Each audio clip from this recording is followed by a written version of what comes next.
Well, hey there to all of our automotive enthusiast friends. No matter where you are, we're extending a big howdy and how you doing? Because you did it once again. You pushed the start button on yet another... Kevin, another ACT episode of V8 Radio. Apt? ACT. How do you spell that? E-C-H-T. ACT. ACT. Okay. Well, you did it. Hopefully we don't act up too much for your liking on this show. Well, I hope we do, because ACT means authentic and typical. In what language? That part of my research was not uncovered. All right. Well, that's what you're listening to here in the VA Radio Podcast.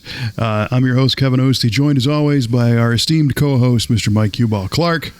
And how's it going? It's going good, man. It's good to be back. We've had a bit of a break, but it's like we took summer vacation or something. Vacation, really? There's vacation? Yeah, that's what I was told. We vacated this podcast for a little bit, so I guess that works. Well, that's true too. Yeah. Well, before we get into what we've been doing in our vacated state, if you listen to the show every single episode, which we all know you should, it's good for you, you know that there's an automotive trivia question at the beginning of each and every VA Radio episode that is answered at the end of the episode. So, Mr. Q-Ball, have you prepared a trivia question for the show? I certainly have, and we're going to kind of ease into this one. Don't want to, hit everyone too hard too quickly. Got to give everyone a chance to get warmed up here. It's like the back to school thing? Yeah, pretty much. Wow. Okay. So, Kevin and listeners, so when you're picking out you're going to change your suspension springs in your car, and you're looking at different ratings of springs, and you see things like 450 pounds or 500 pounds or 300 pounds. What is that number indicating to you? The price. No. We're not in England, sir. Yeah. So, okay. So the question is, what does the rating mean? Yeah. Well, it's the spring rating, the load rating, I guess.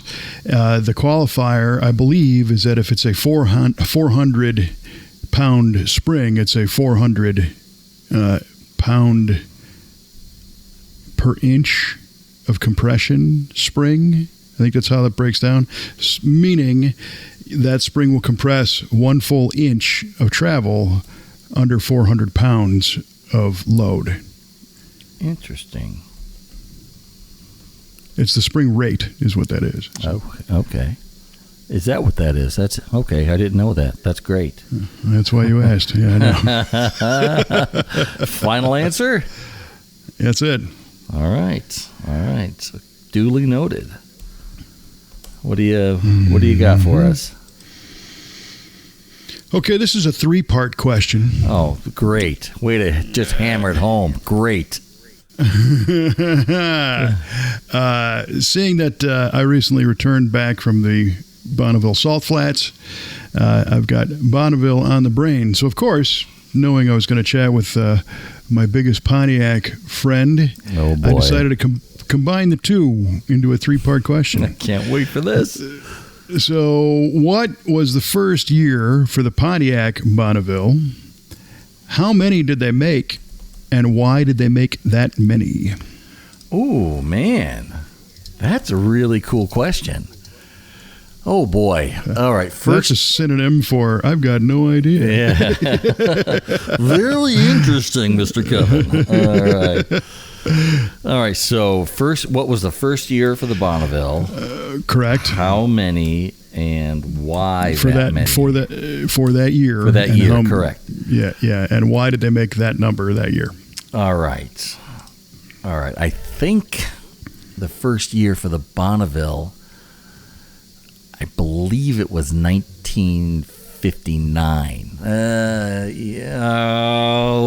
How do you spell that last part? Golly. Shoot.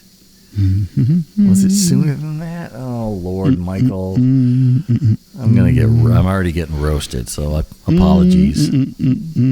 All right. All right, well, we're going to stick with 1959. 1959. And okay. We're going to say that our friends at Pontiac made... I can give you a hint on that if you want. Oh, please. God, yes. This is out of character and unusual, but I know that it's hintable. So the number that they made is also a U.S. telephone area code. Oh, my.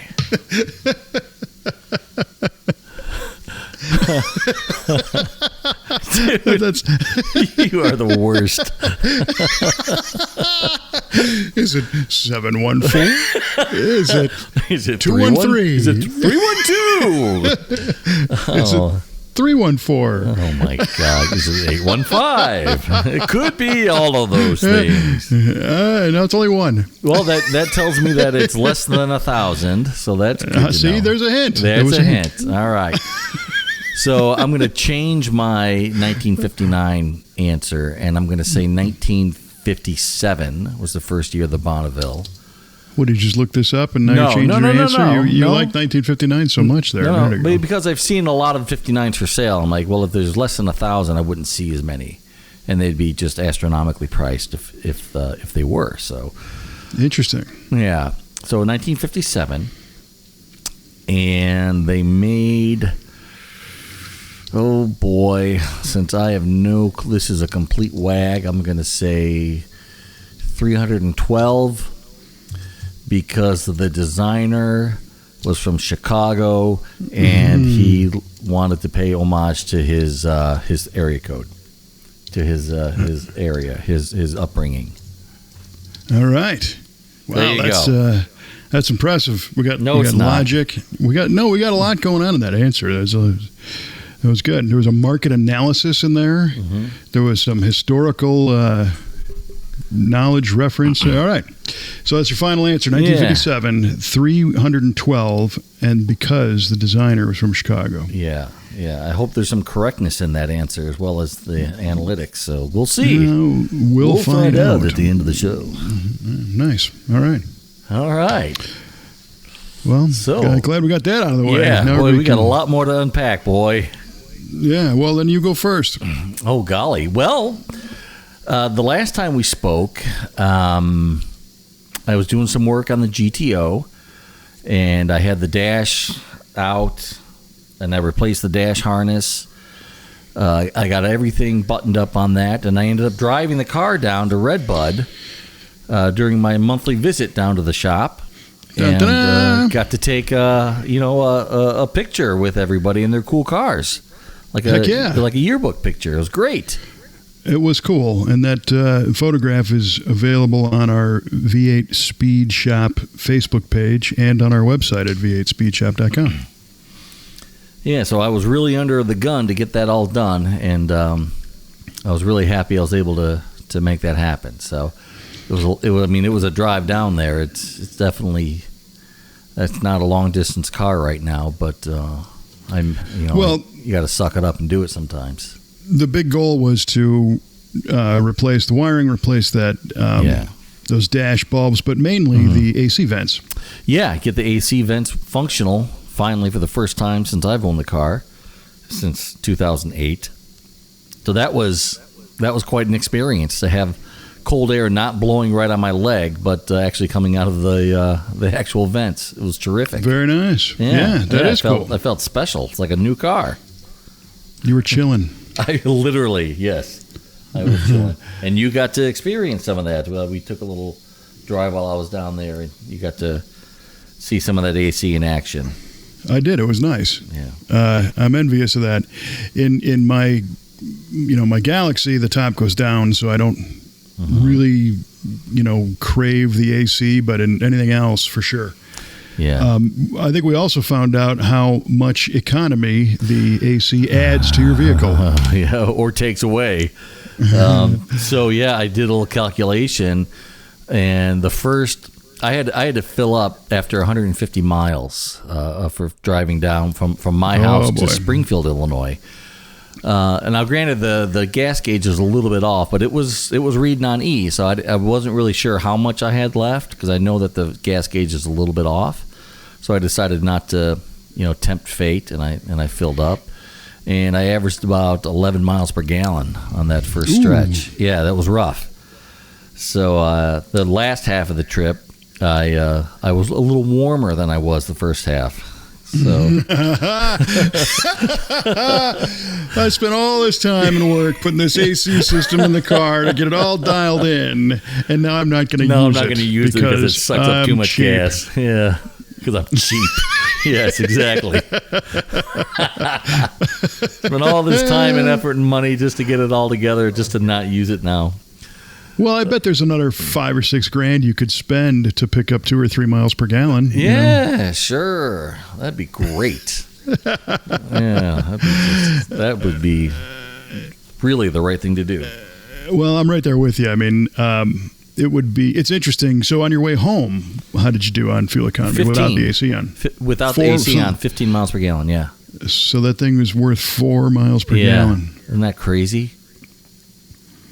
There had to be some other factors, headwinds or something, right? Maybe, but I'll tell you what. When you're cruising and you turn that AC on, you can feel the engine drag down. You can feel the speed slow down slightly, and you actually have to push that gas a little bit more to get back up. That's how much drag it has on there. That's something. What were you doing the same speed both directions? Yeah, pretty much, yeah. Yeah, I was trying to average like 70, 75 both ways. Yeah. Very interesting. Yeah, it is. It is. So, but you and I were talking about that, and you'd mentioned like there's more efficient AC compressors that could go in there to probably take some of that drag out of there, like a sand-in compressor. And I see people do that. And you still have Harrison A6 style. Correct. Yeah. Which is a great compressor. I mean, you could cool a house with one of them things if you really wanted to. But then yours is also a 134 conversion. Correct. It is. So you tend to lose a little efficiency there. Some BTUs on that, yeah. I mean, when those things were new with the R12, they were a rolling icebox. Yeah, definitely, yeah. I will say the best AC system in our immediate family is whatever is installed in our Duramax Chevrolet 2500 diesel truck. Uh-huh. Because that thing is blowing cold like before you can release the on button. Nice. I mean, it's crazy. Right on. You push the button and cold is coming out. And of course, it's a Duramax diesel, so it doesn't know if it's on or off. It doesn't care about any drag on the engine. Right, for sure. Makes 900 foot-pounds. Good gravy, yeah. Yeah, so either you got to put a supercharger on the car. Now, that's going away from economy now, isn't it? Well, I also know that everything is just upscaled in the truck. The evaporator's bigger, the condenser's larger. I mean, there's so much more of everything to do the job. There really is like an apartment-sized unit, Sure. So, but, we do a lot of the AC conversions, and they do definitely work when everything's dialed in. So you don't have a complaint about the performance of the AC, just the performance of the car, the fuel economy. Correct. Yeah. The AC works great. My only complaint is during low speeds, I don't get enough airflow across the condenser and radiator if I'm idling around, and I think that part of that is due to the fact that the fan shroud doesn't butt up against the radiator and give it a good seal. There's about a good inch gap across the top of the fan shroud where a lot of air goes through, and you lose that benefit of good airflow across there. So that I'd like to seal up somehow, some way. And I see a lot of cars like mine with the same type of setup that have an AC that are factory AC cars. They have that same shroud, and there's still a gap up at the top. I just don't like it, and I'm just trying to figure out a way to seal it up and have it not look unsightly. Now, is that a factory AC shroud? It is, yes. Yeah. Interesting. I wonder why that's that way. Yeah, I don't know, but I've seen a lot of cars like that. It's not a factory radiator. It's a Griffin aluminum radiator. I don't know if that has anything to do with it, but it doesn't mount to the radiator itself. It mounts, to the core support. Yeah. Well, I mean, you could do a quick test with some duct tape that's what it's for. That's true. And see if it improves that airflow before you craft something. Mm-hmm. That's but other than that, it stays operationally cool. You don't have any cooling problems with the. No, it's really nice. I did a couple of shakedown runs, and when I put the harness in there, I was testing everything as I was installing it just to make sure everything was working, because I didn't want to button everything up and then these lights aren't working, and then I got to tear it all apart. So one of the things that happened is when I put the harness in, the AC control unit wasn't commanding the blower motor or the AC or the compressor clutch on. So I did a few troubleshooting steps, and one of the things I did was replace the master relay, and then that didn't fit it. And I happened to have it like a new master relay, and I just replaced it. And I just left it in there. And once I figured out what was going on, it was a switch adjustment on the control unit itself that I had to perform. And once that was done, everything was working. And I took the car on a shakedown run, did about 10 miles out, 10 miles back. Everything was working great. And then I came in and I was doing some more things to it. I was installing like a 12-volt outlet to be able to charge my phone, mounting the gauges, the little triple auxiliary gauges. And when I was testing, I put the 12-volt outlet on a switched circuit. So when I turned the switch back on, the ignition switch, I noticed that the blower motor didn't come on again. And it should have, because the AC was still turned on. I'm like, what's going on here? And I could hear the master relay clunking when I would do it. I'm like, well, okay. So I went and I looked at it, and the connector connecting to the master relay was completely melted. I'm like, ooh, this is not great. And it smelled like burnt plastic, and I had to actually break the connector apart just to get a hold of all the individual wires in there. And the wires were fine. The insulation on the wires weren't melted at all. So what I was able to determine, and you and I spoke about this, is I think that the relay itself was just a bad relay. And then when I took the shell off of it, and I, try to switch it closed, the little contacts were really, really close, but not making complete contact. So I think it was arcing and caused it to heat up, and it melted that connector. Mm-hmm. I put the old master relay back in, and that's when I drove it down to Redbud, and since then I haven't had any issue. So I really think it was that relay that just happened to be a faulty relay. Yeah. Yeah, it seems that way, because little gaps and incomplete connections are what cause heat. And so that's good that you caught that before anything bad happened. Boy, howdy. Oh, my gosh. Can you imagine all that work and then it burns up? Ugh. No, I can't imagine that. I don't want to imagine that. No doubt.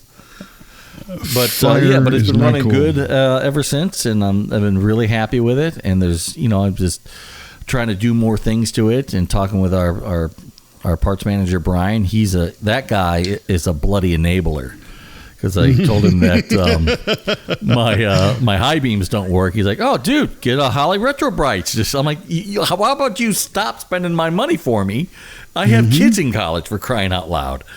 So well, he doesn't. So no, he doesn't care. He doesn't give two squirts. For Pete's sake, he just wants everyone to have. And I get it. And it's from a good place. He just wants me to have a cool car and have everything working. And I want that too. But I just have to be, careful about how I go about it. That's all.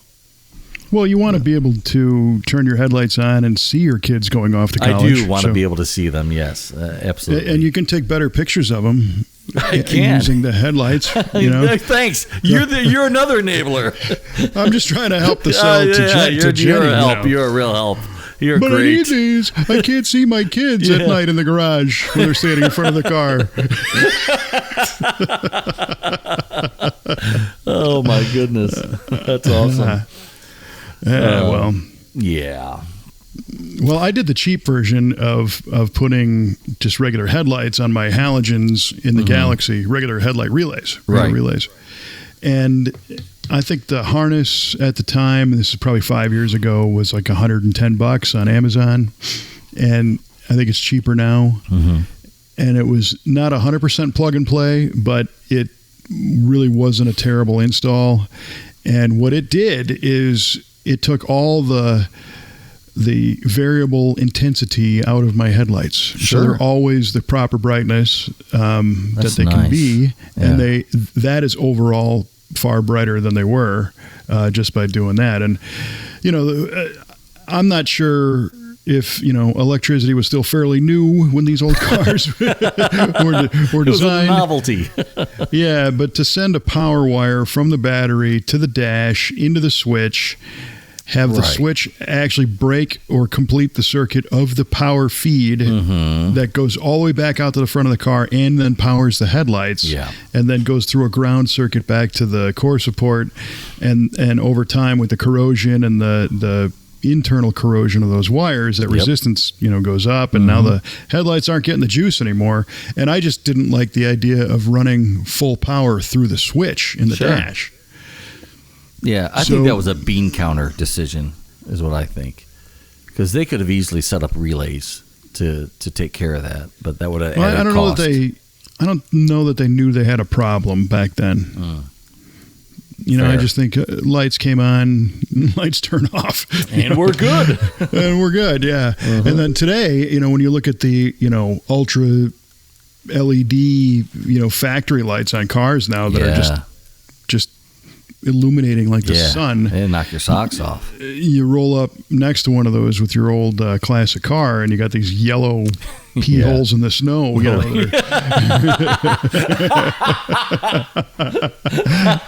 exactly. You know, and then that guy changes lanes or something, and then you're left on your own to fend off the dark and this yellowing thing, and that kind of blows. All the anemic yellow lights. Ugh. But I will say it's interesting. My 70 Riviera has the original T3 headlights still installed from 1970. Nice. And and they're great. They are surprisingly competitive on today's roadways. I can see just fine. Yeah, they're not real yellow. They work well. But, you know, who knows, that harness, it's only got 40,000 miles on it, so the harness hasn't had that much abuse over the years or whatever, but the Holley Retro Bright thing is interesting because those are LEDs that fit in the old holes. Right. They don't require relays. They are a plug and play, and they come in a couple different colors too. Yes, they do. Yeah, they're pretty cool units. I dig them. You can get them in that lower color temperature that mimics the old yellowy, like a classic look or. But it's brighter. Bright. It's a weird thing. They're yellow, but they're bright. We associate the yellowing with dimming. We do. And then the like 7,000 Kelvin blue white, right? You know, modern white, which I'd probably do. So when you get yours, get the really blue ones. Okay, yeah, for sure. Yeah. Thanks, man. Yeah, you're welcome. Appreciate that. Right on. I mean, Brian might be able to get you a deal on him. You know? Yeah, maybe. He's good like that. He is. Oh man, I'll tell you. No, but lighting definitely, you know, one of my top 10 upgrades on these old rides for sure. And you did a bang up job on your dash lighting. Thank you. Yeah, I am super happy with how all that turned out. That ended up being a whole dash restoration.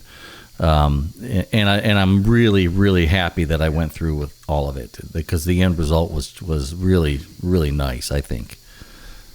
and the lights are bright, even in the daylight. If you put the parking lights on, you can see the instrument panel light up. You can see that. Whereas before, with the incandescent bulbs, I mean, you have to be almost pitch black before you can start seeing anything out of that instrument panel.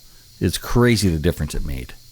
So those are all LEDs in the dash now? Yes. Now, what color did you go with? The 6000K.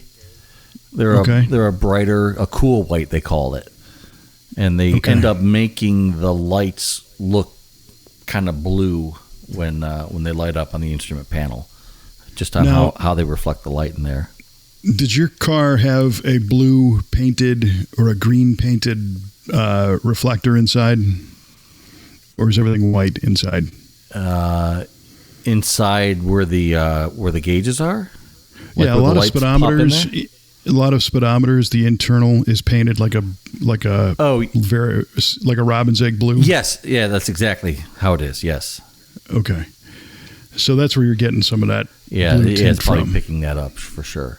Yeah, and that was done on purpose. They tried to make the lights cast a little bit to the green side back in the day. And yellow and blue make green. That's it. Well, they kind of do, and my Galaxy. Even though I have the Mercury dashboard and gauges in it, those are full on green. They are. Yeah. Those, and that whole thing lights up greenish in color. And that's one of those personal preference things. It's the same thing.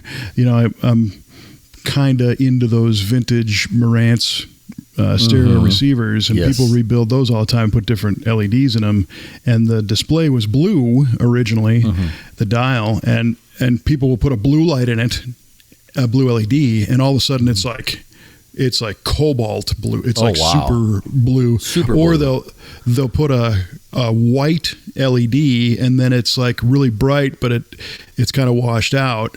And in that particular case, a warm white LED gives it the original kind of aqua tone that it came with. So there's a whole bunch of cocktailing you can do with this stuff, and it's all, again, what you like. When we did that 71 Cutlass Supreme convertible that we finished up last year, that one got all the gauges professionally restored, so they were all polished and cleaned inside and calibrated, and then we put I believe that one has a cool white LED in it. But it is so precise looking with the lights on. I couldn't believe how good they looked. It's just, they're like, I mean, this is going to sound silly, but they look like instruments. They're just like super clear and crisp and that cool color. You don't get the psychological connection, like as soon as I turn my turn signal on, this whole thing's going to start dimming, right, in unison with the flag. I mean, this is like, these are solid, and it's interesting what it does. It kind of builds confidence in the whole car. It's like this all works really good, so I don't have to worry about that. Yes. I don't know that we pay attention to all the little telltale things that these old cars do that don't really mean anything on their own, but they all add up to a way to kind of evaluate the overall condition. Right. That's absolutely right. I put LED taillight bulbs in the GTO, and you saw those, and those look awesome too. Yeah, thanks. I'm super stoked about those, and what really spurred me on to do that, when Paul got his Electra back, we were doing a shakedown run together because we were going to drive down, meet up with you and our buddy Good Time Jimmy, and he was behind me, and he says, "Are your brake lights working? Because I can't see your lights or anything." I'm like, "Well, that sucks. So I need to do something about that." No, it's not good at all. So I went with the LEDs, and it is a literal night and day difference in how that turns out. In the daylight, in the broad daylight, you can turn your parking lights on, and I can see those tail lights light up now. It's amazing. Yeah. So now, did you have to do anything with? Was that as simple as plugging in the lights, or did you have to put like a load enhancer for the flashers? I just plugged in the lights, and they were fine. The turn signals still work. I still have incandescents in the front parking lights, so that might be enough of a draw. Or those bulbs that I got, they may have a resistor built into them. I can't remember. That's a possibility, but I'm 50-50 on that. Yeah, because that was always the thing. The LED is so efficient that it wouldn't trip the turn signal flasher. Right. They make LED flashers too that you can plug. You can replace your old flasher with. So yeah. But I do want to complete the LED lighting upgrade to the car. I do the headlights. I do want to put LED headlights, and I want to replace those turn signal front parking lights with LEDs as well, and just round out the whole package. Yeah, I got to do that on a couple of cars, because my Riv is the same way. It's got the original taillight bulbs in it, I think outside of one. Wow. And I can stand here in my garage at night and turn on the lights and look at it, and they're nice and bright. Mm-hmm. And then I'll drive through town, and people are waving at me like, your lights are out, they don't work. And I'm like, no. And then you stop and get out, and they're all on. They're just short throw lights, I guess. Yeah, but no one can really tell because everything modern is so much brighter now. Yeah, I think that's a big part of it. Yeah. Huh. That's pretty cool. I think the van, I might leave them all the way they are in the van. Again, another all original light bulb vehicle. Sure. My 79 Dodge. But that kind of goes with, that car, that van, truck, whatever it is so originally authentic with everything that's in it. 100%. Yes. And I don't really use it much to warrant, like, I'm not going to be out in a rainstorm on a dark night cursing the fact that my original headlights aren't that great. Right. And I was thinking about doing a couple of like really small LEDs like behind the grill, just supplemental little spotlight things. The off-road community has so much to offer in that realm of 50 zillion candle power LEDs that are 1 inch square. They're crazy. That maybe I'll throw some of those on if I'm going to do a trip. But my Galaxy and the Riv definitely lighting upgrades for sure. Definitely, yeah. You got that van because it reminds you of the van that you had when you were a kid. And to me, it wouldn't make sense to start changing all kinds of things on it because that would kind of erase the purpose of having it in the first place.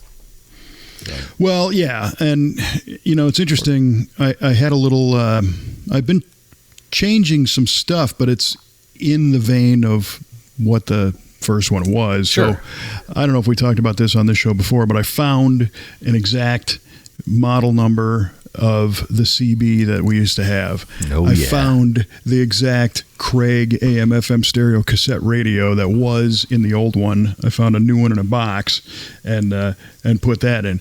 But it's great. The muscle memory's there. I see it. It's like, yeah, that's it. And explaining this to people, sometimes my wife, where it's like, what do you? Why do you need that one? Well, not do. Why.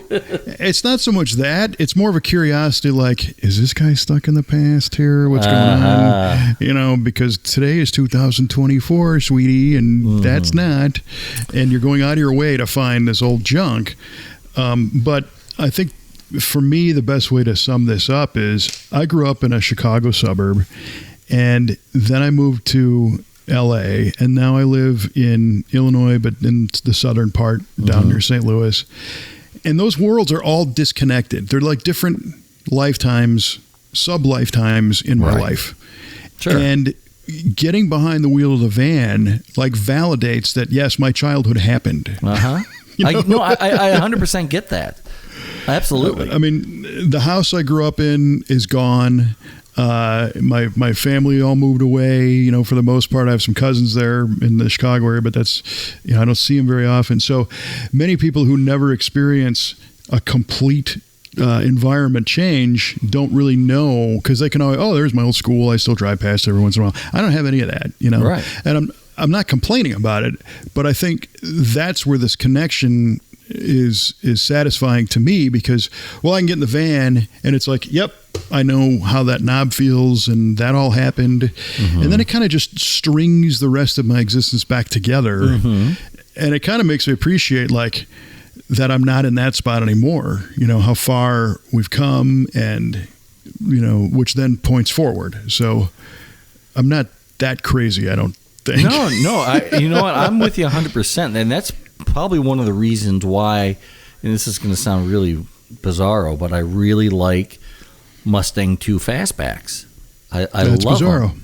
It is, because my mom had one. She got it brand new, and I remember being in that car all the time. And I moved around a lot when I was a kid.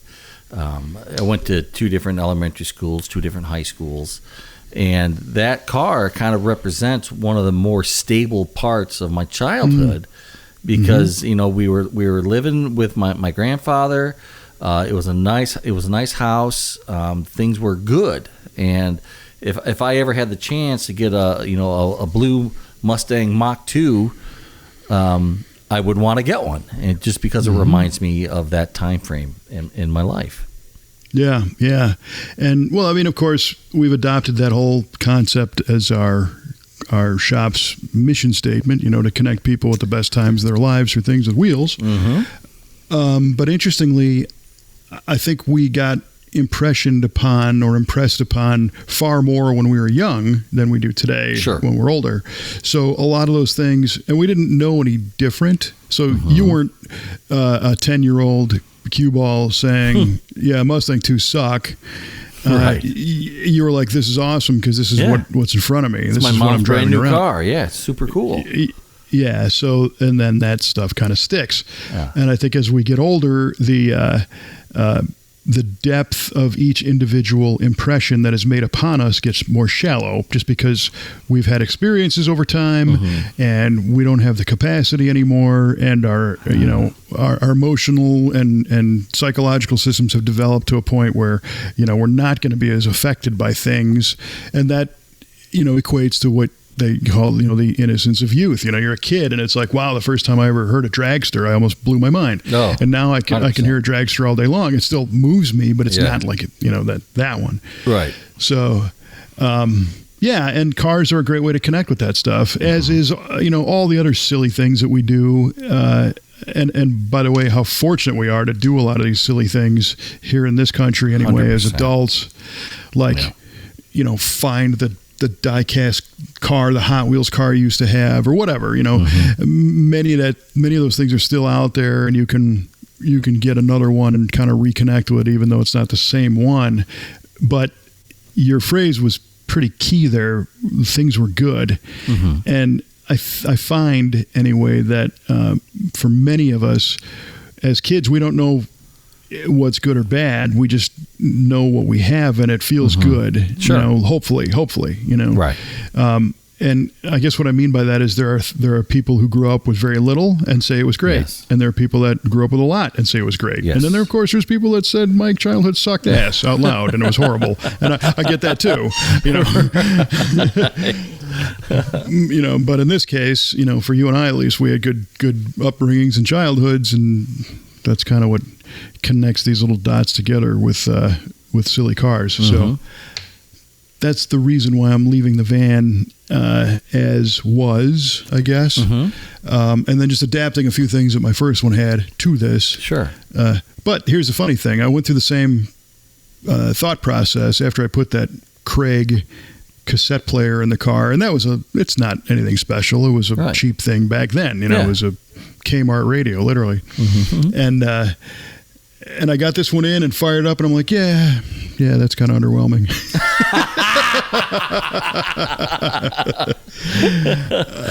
Because it doesn't have any power, and it doesn't sound bad, but you turn it up and it fuzzes out pretty easily. So I am hiding a little amplifier in the dashboard. And here's something crazy. I something we couldn't do back then is buy a 4-channel amplifier. I got this thing in my hand right here. And this is actually made in Brazil, by the way. Nice. I got it off Amazon. It's a 400-watt amplifier, which, give or take, whatever. But It's a 4-channel amp. It's got, selectable crossovers and subwoofer output and, line level or speaker level inputs, all the things that were like high-line things on an amplifier back in the day. And it was like $58. Oh, wow. And because of today's electronics technology, it's super silent. It doesn't pick up radio noise or the alternator whine, and it doesn't distort, and it sounds good. It's like good. It's amazing, and it's like a 6-inch square, 2 inches thick. Really, just a little thing. So it's going to fit in the dash of the van. You'll never see it, but it will add significant power to the door speakers, and then my Craig will sound much better. Very cool, man.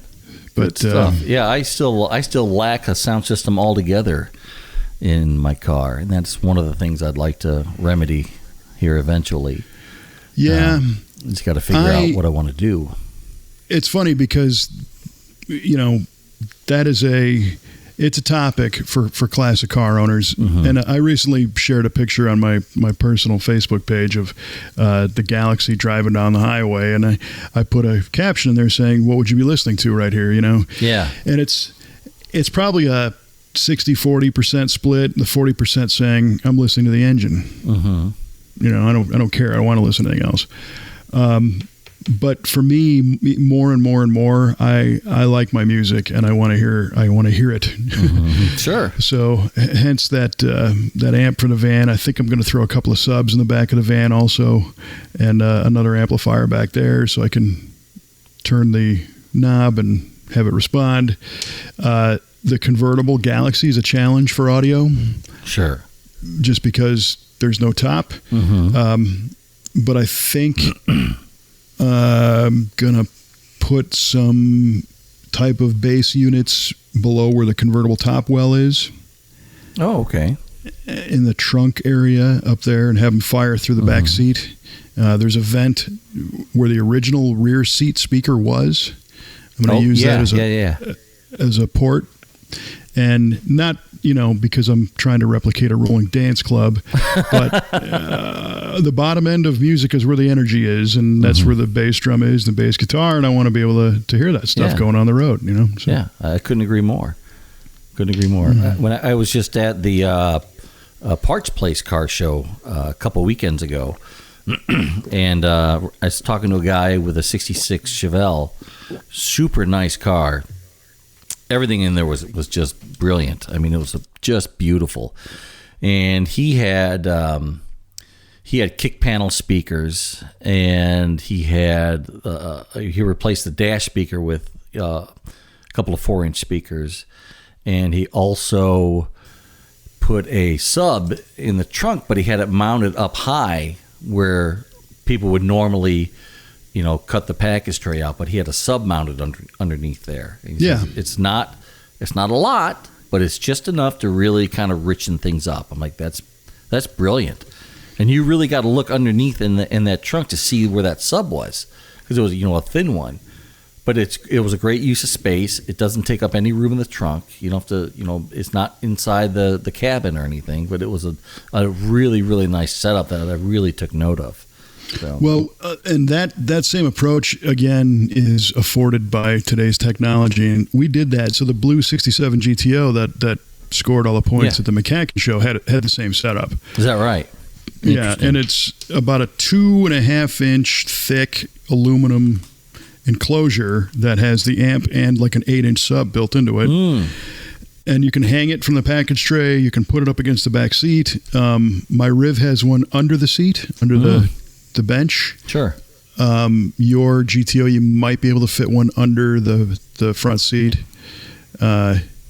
Those are pretty cool because you can, they call them rump shakers. If you can put that thing under the seat as it's designed, they don't have the long wave resonance of a larger box and a long travel woofer, to make like cosmic concert bass. Right. But you get that. You feel that thump, and you can feel it in the seat, and then your brain connects the dots, and that's how you kind of hear it. Gotcha. Theater of the mind, man. Yeah, as long as you have, decent speakers in the doors or up on the dash or something, to fill out the mid-range and the high end. Yeah, so my car, it has the package tray's already been cut, and there's a pair of 6-inch round speakers on the package tray. They're no good, and they need to be replaced, but I still don't have a head unit, so I'd like to replace those, and then maybe get those kick panel speakers as well, just to give some, give the sound someplace to go and make it, kind of envelop you rather than just hit you from behind. Yeah, and staging is the big thing. So you might even not replace those 6-inch in the back, because that was the classic thing to do, is throw a pair of 6x9s on the rear package tray and call it a day. But today, more and more, if you did a couple in the kick panels like you're saying, and then a couple of tweeters up higher, either at the base of the A-pillar or somewhere up higher on the door, and some kind of sub, you wouldn't even need those things in the back. Oh, interesting. And the imaging would all be up front where it belongs, and the highs wouldn't be muffled, from bouncing all the way up to the front of the car from back in the back. Right. And it's a pretty simple way to go. And if you look at modern cars, a lot of them have subwoofer enclosures in the floor, in the toe boards. Like Mercedes-Benz has them in the footwells. Inside the dash is like an 8-inch sub with a labyrinth enclosure that uses the cavities of the vehicle as the resonance chamber. No kidding. And it's all right in front of you. And you turn it up, and it's like, it's like being there instead of hearing it around you. I don't know. There's all kinds of ways to do this stuff. Yeah, lots of ways to skin a cat, I guess. Yeah, it's kind of fun because there's some cool speaker box design apps that you can get for free on your phone. And you can, plan this stuff out, because there's first order and second order and third and fifth, all these different types of boxes, acoustic suspension and acoustic labyrinth and bass reflex, and there's a million different ways to create the sound. And the challenge becomes packaging and finding out where you want the bass to be the loudest, like what frequency range. So if you want it super, super deep, or if you just want it a little bit in the middle, and then figuring out an enclosure that can replicate that, and then one that can be shaped to fit the car. It's a lot of math. Yeah. One thing that I've not seen that I would love to see is a dynamic or an adjustable speaker box where you could feed a signal to it and then move the woofer or extend it or contract it or smash it and hear how it affects the sound based on the changing shape of the enclosure. That would be cool. It would, because there's a lot of things, there's an analogy that I'll use. And earlier today, I was doing a Bonneville Up to Speed podcast with the legendary engine builder, Mr. Keith Dorton. Ooh, right on. Keith's done NASCAR and drag racing. Right. And this year, he had 7 different engines running at SpeedWeek. Holy cats. From a 260 horsepower flathead up to something that was, 1,250 or 2,000 horsepower or something. LS, flatheads, the new Steve Watt Maxwell Industries built diesel streamliner. It's a Duramax. Really? And Dorton built the engine in that.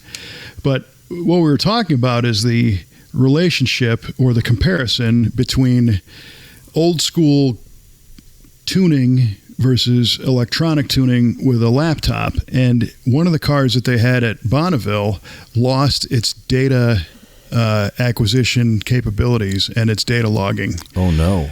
And Keith went to tune this thing old school by reading the spark plugs and, rubbing his finger inside the exhaust pipe, and looking up the exhaust a foot up the tube to see what it was doing. Yeah. And manually, working timing and stuff. And got it to run really well. They got the data acquisition to work again, and it validated that his tune was good. Nice. Heck yeah, man. Yeah. Now that is a lost art. Well, it is, and it's because we can't see into the machines. Right. And it reminded me that he also did this flathead that was pretty cool.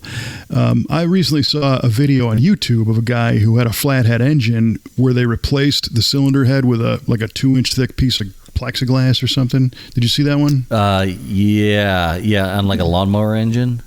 It's some kind of something thing. like that. Yeah, like a single cylinder. I've seen something like that. And as the RPM changes, you can watch the different propagation of the flame front through the combustion process. And until you see that and understand what is happening at the different speeds and the different loads, you can't imagine what it's doing. And how are you going to tune it and optimize it until you can see dynamically what's happening?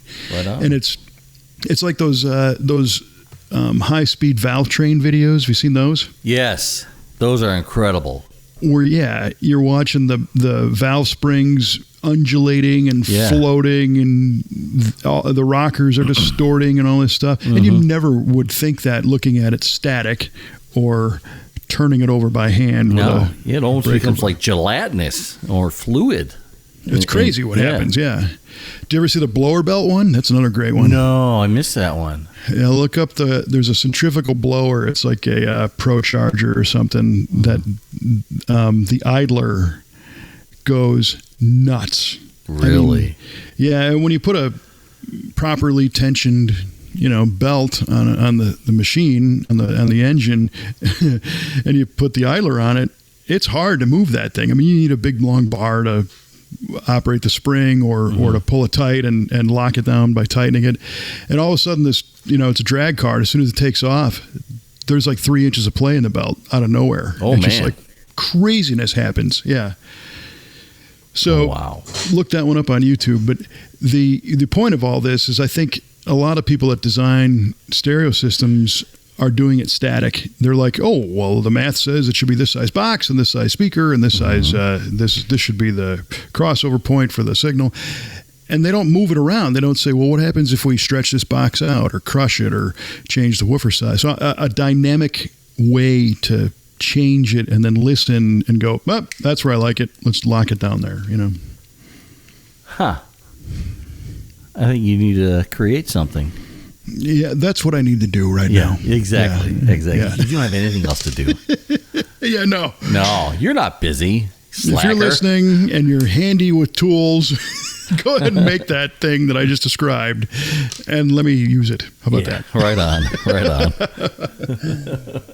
That's your intellectual property, but you get to use it once. So there you go. I'll even let that go right now. I don't care. Nice. Speaking of nice, I understand they had some nice weather at the Bonneville Salt Flats when you were out there.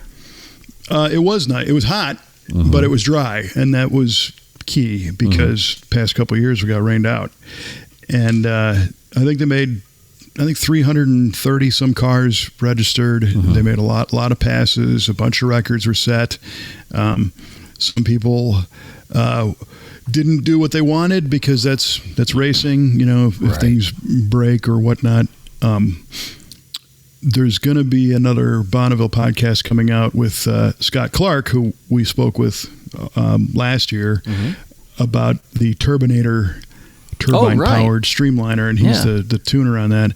And they were there, and they wanted to do the 500-mile-an-hour pass, and they were having some trouble because they're putting just too much power down. And at one point, that thing got loose, and I think Scott said the vehicle speed was 200 miles an hour, the wheel speed was 510. Oh, my goodness. So they didn't really do what they set out to do, but they learned a lot, and that's good. Of course, this was an interesting year because George Poteet had passed away last month, and there was kind of a cloud there because everybody, not only the vehicles that George campaigned, the Speed Demon Streamliner, and then the Blowfish, production coupe, but he has reached so many people in the land speed racing world and companies and other racers, and I think he's gone more than 400 miles an hour, more than anybody in history. He's got more Hot Rod Magazine top speed trophies than anyone. George was in it, and there was a lot of storytelling and conversations and remembrances of just how far-reaching George Poteet is in not just land speed racing, but show cars and custom cars and other car culture events. I mean, this guy, he touched all of us. We all had a story. And interestingly, on Sunday before I took off, his wife came out to the Salt, and it was her first time out there. So I got to meet her and chat with her a little bit about him, and it was neat. But it was a thing, you know, so he will be missed. And the contributions that he made and allowed other racers and companies and the teams to do set records and push this sport farther than, you know, most people will get a chance to push it. So hopefully that spirit of innovation can continue and those vehicles will continue on. Our friend Chris Raschke at ARP is driving the Streamliner Speed Demon car. Is he? And he got his red hat a couple of years ago, you know, as every Facebook post says, in my red hat. Yeah. Well, he just jumped up a little bit and got his black one, so he went 400 in the car. Wow, no kidding. Good for him. 460 something, if I believe, 448, I think. If I remember correctly. So now all those posts are going to change to me and my black hat. Yep. Good for him. Yeah, so, that's exciting. It is exciting, and it's the strangest sport because there's nothing to win, you know, outside of getting your name in the record book and getting a different color hat, you know, but you win the experience of doing it. Yeah. And it is. Even though with all of today's technology, it is still very similar to how it was 76 years ago, because it is. You know, the salt is still the salt, and going fast is still going fast. Amen. And it's a different thing, man. It's really cool. I'm fortunate to be able to get out there and hang out. So our buddy Good Time Jimmy has purchased a belly tank. Did you hear that? Oh, I didn't hear that he purchased one. Yeah, he bought a belly tank, a drop tank from some airplane. I don't know what it was. I forgot. And that was part of our mission, was to do some recon on some of the other belly tank race cars to get some ideas, what kind of suspension, what motor's going to go in this thing. And his is not very big around, so we'll see how he fits in it, because it needs a cage and, you know, the whole thing. But so the goal, I don't know, I hope it would be great if it could be as early as next year. That's ambitious, but to have a vehicle out there and be able to run. So we'll see. I know that's been a thing that Jimmy's wanted to do for some time. Is run out there. So hopefully this is the start of that. So good for you, Jimmy. Yeah, we talked about, you know, different ways to do this, like buy a car that already exists, or you know, buy a used NASCAR and reconfigure it. We had a Corvette that we had taken in at the shop that we thought, you know, could be a good candidate. You know, nothing really. We just didn't make it happen, but now he bought the tank, and he definitely wants to do this, so we'll see how it goes. All right, man. I can't wait. That's it. Yeah. I'm going next year. If this thing is running and is ready to go, I'm going to Bonneville next year. Well, you should go. What you got to do is work on that vacation schedule with the family and with everything else, to make sure early on that you can secure the time to go. Yeah, definitely.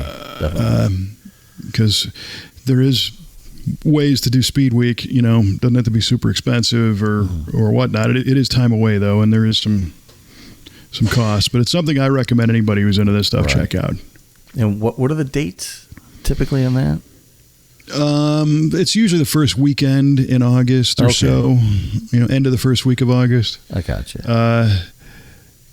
There is one other fun little thing that, there's all kinds of fun things to do out there in addition to, you know, that whole experience is not just standing on the salt. It's talking to the other racers. There's the hot rod show at the Nugget Casino in Wendover, where it's almost every night, you know, guys bring these cool cars out, and I shared some pictures on our V8 Speed Shop Facebook page from that. And It's kind of funny because I'm turning up in other pictures. Hot Rod Magazine did a photo series from the event, and I'm standing there talking to a guy, and then I noticed, I think Haggerty did one too, and it's almost the same picture. I'm standing there talking to the same guy from a different angle. I'll be darned. There's a cool little dive hole-in-the-wall bar there that is kind of it's not a secret, but it kind of is. It's kind of a pop-up. It's not there all the time. It's only open a few days a year, and SpeedWeek is one of them. That's fun to go to. But then we took a little field trip. We did this before, and I look forward to doing it again. There's a town called McGill, Nevada, which is an hour and a half away, maybe hour and 35 minutes, something like that, out in the desert. And it's an old copper mining town from 150 years ago, and not much has changed. It was far more populous, and it was an active community. Now it's not really, but there's a little bar there called the McGill Club, and it is such a cool place. Great place to hang out. The bar itself is an old Brunswick wooden bar that was, nice. I believe, built in New York, and then it followed the Transcontinental Railroad as it was being built. So they would erect this thing in these little towns where the workers would stay, and then tear it down and move it further west. Okay, sure.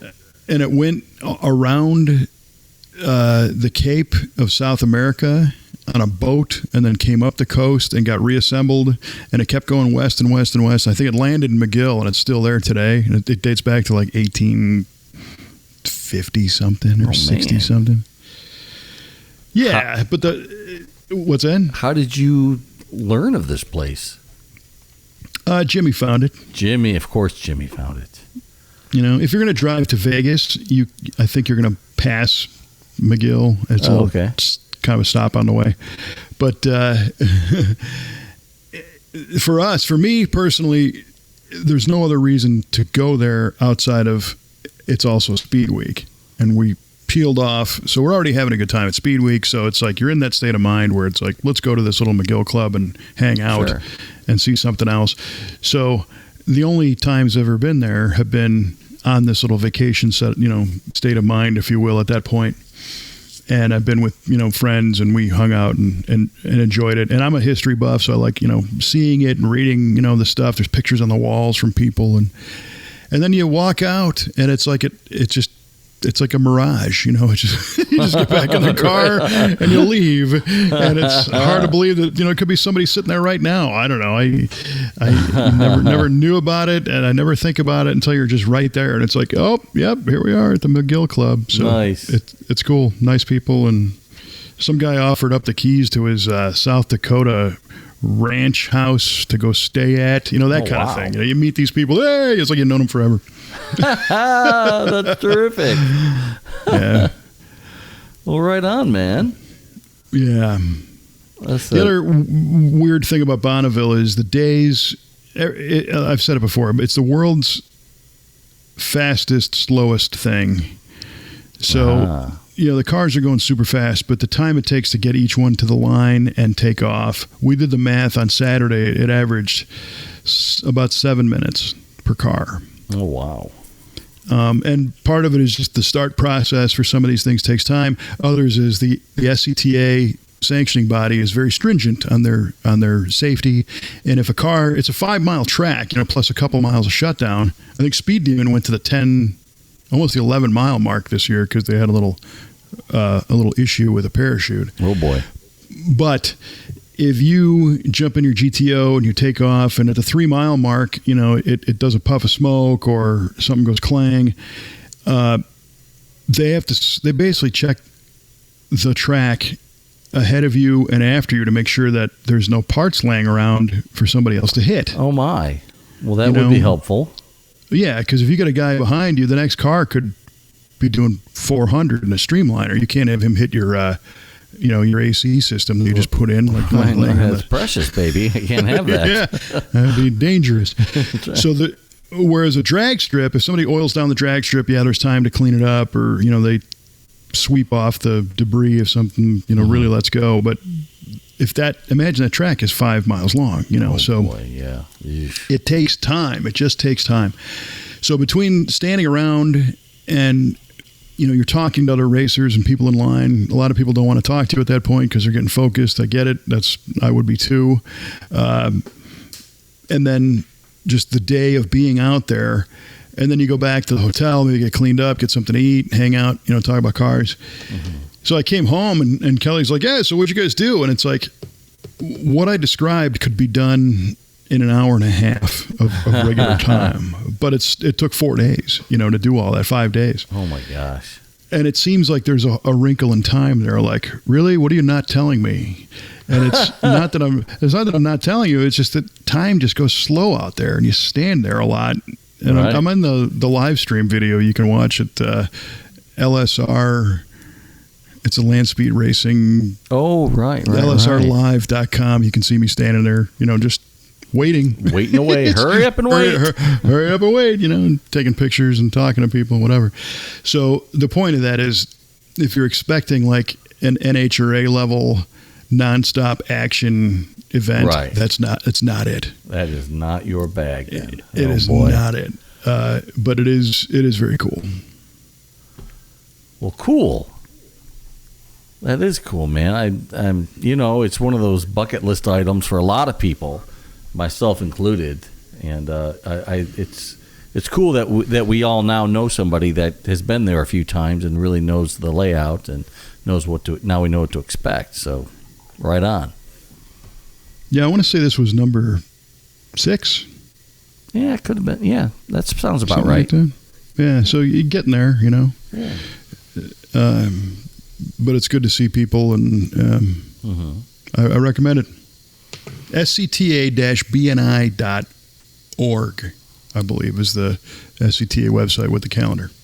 Okay. You can find out when everything is. All right. We will do that. Cool. All right. Well, we didn't cover a lot because there's still a bunch more, so we'll just save that for the next one. Sounds good.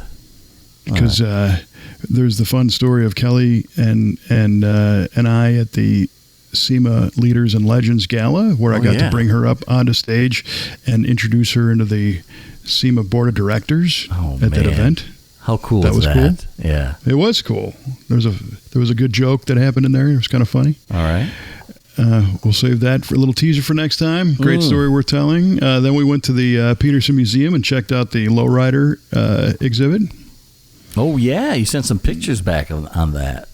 Yeah, those lowriders are cool. They're not my style of car, but by golly, they're beautiful.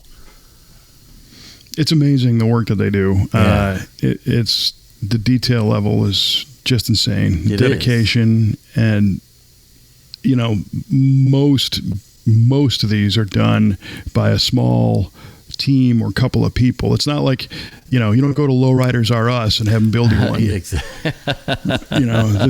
a family project generally, right. And it's cool to see. But and then that's a hand-built car. And they're crazy. They're beautiful. Yeah. And then soon is the Triple Crown of Riding, which you're going to this year. Yes, sir, I am. I get to help you out there because you're doing a lot of official duties out there. And he asked me to come along, and I'm grateful, and I'm looking forward to it. I am too. I'm not sure how we're going to do it yet, but I'm getting there. Oh, it's all going to happen. It always happens. It's always good. It will.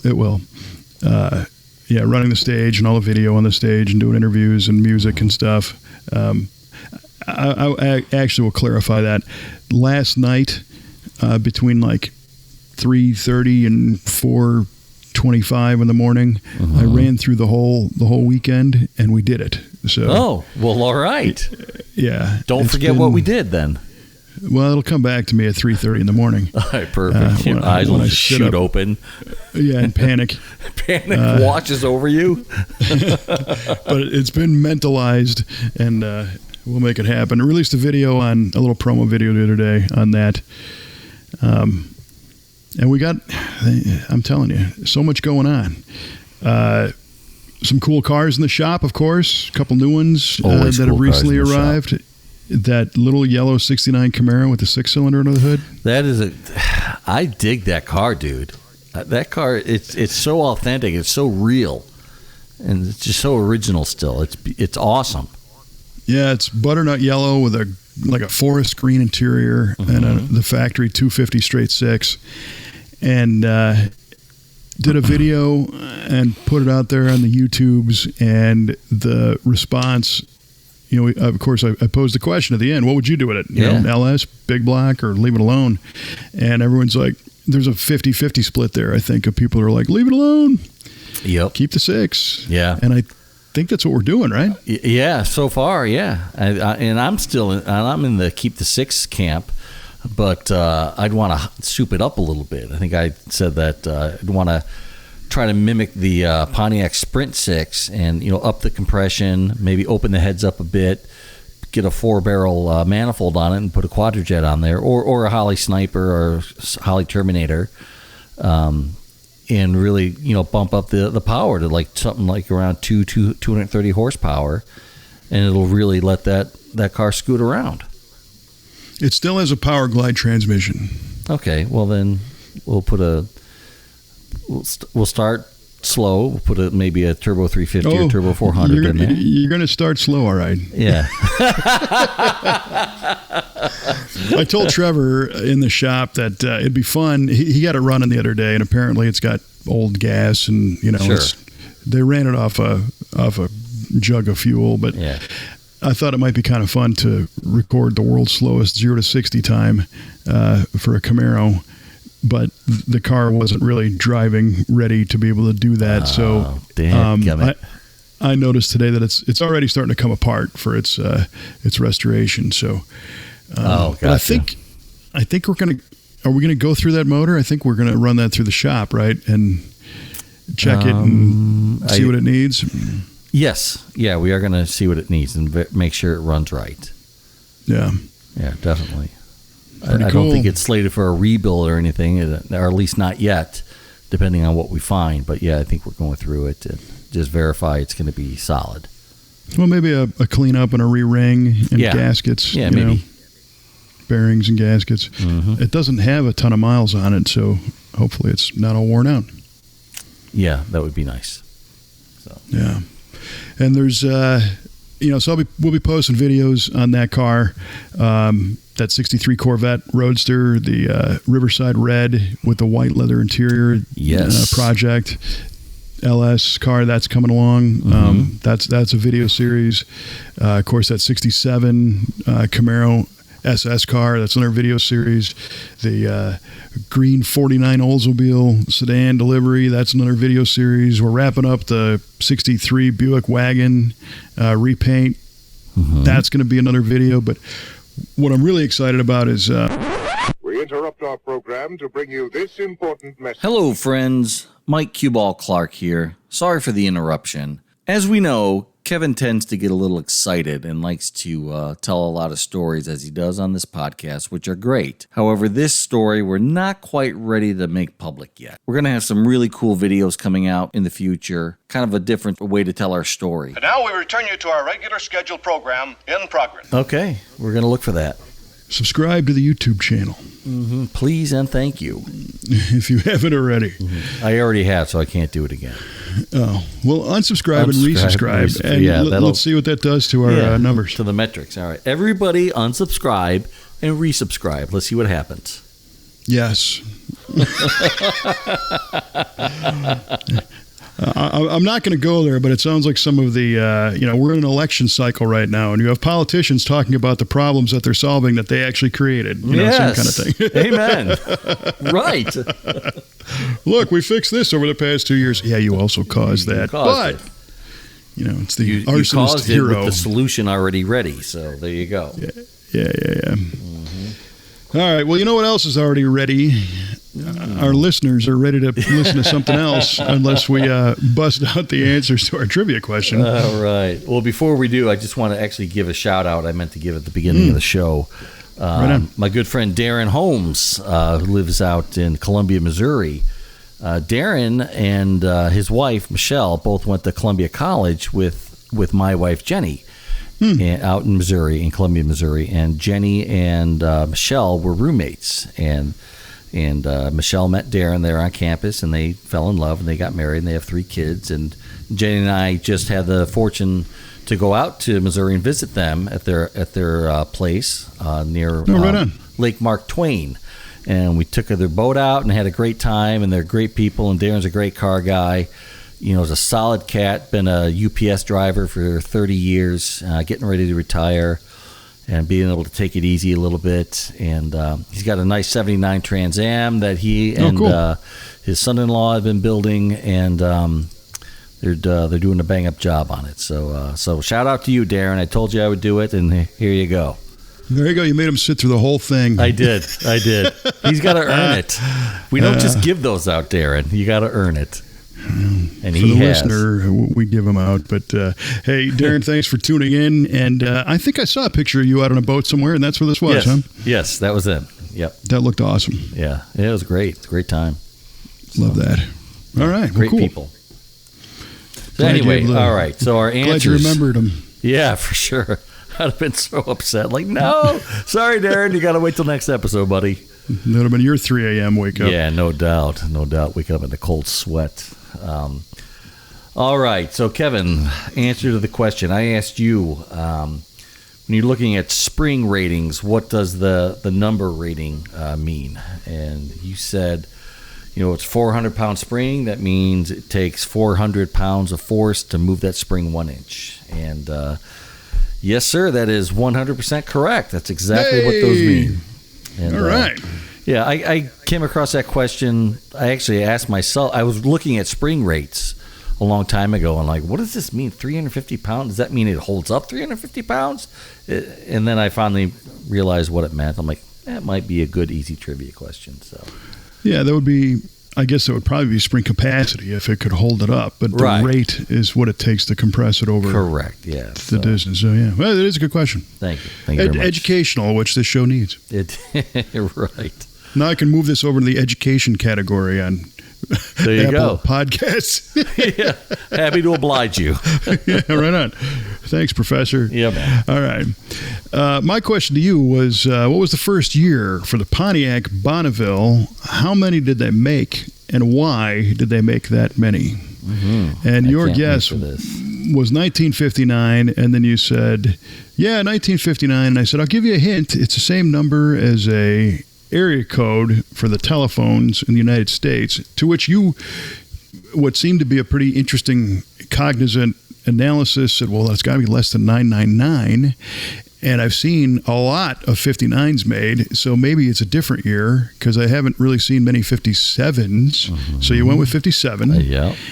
And you said the production number was 312 because that's the area code for Chicago. And you say the designer was from Chicago and he was paying homage to the Windy City.